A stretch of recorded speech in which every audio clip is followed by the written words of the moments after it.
का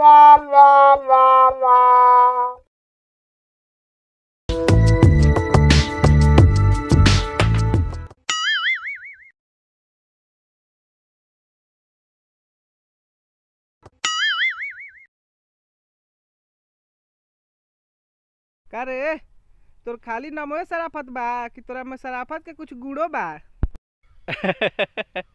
का कह दनी रौरा। अरे इहे तरह और भूल बा। हम अपन तो शराफत अपना अंगुरी पर गिना देम। अच्छा अतना शराफत बता रहा तो तने दो चार गो गिना ना तो। ठीक बा ला पहिल का शराफत देखो।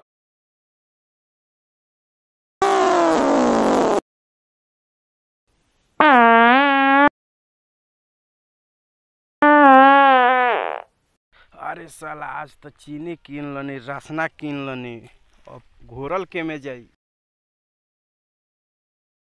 अरे साला होई देखो काम दूना लोटा छोड़ के चल गइल बा। चल तनी आज वही में घोर के पियल जाई। नो नो नो नो।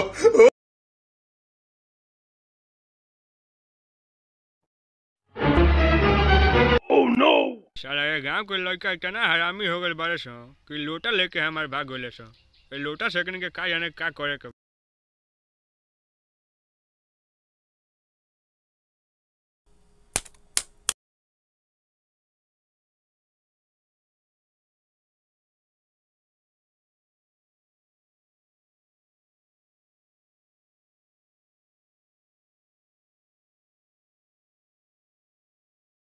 ए बाबू हाई लोटावा कहाँ से लेके लिया?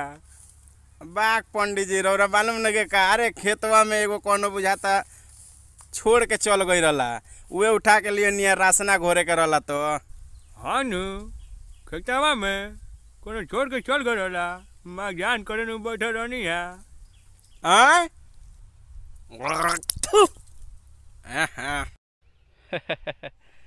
तो देखला हमार शराफत। ठीक बैला दूसर का देखो। बंद कर देली। ई का रहला रे?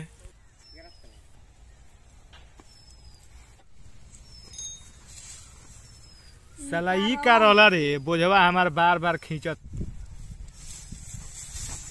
अरे भाई रे तो देखला हमार शराफत।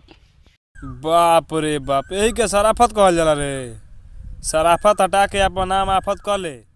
आफते नाम तोरा पर सूट कर।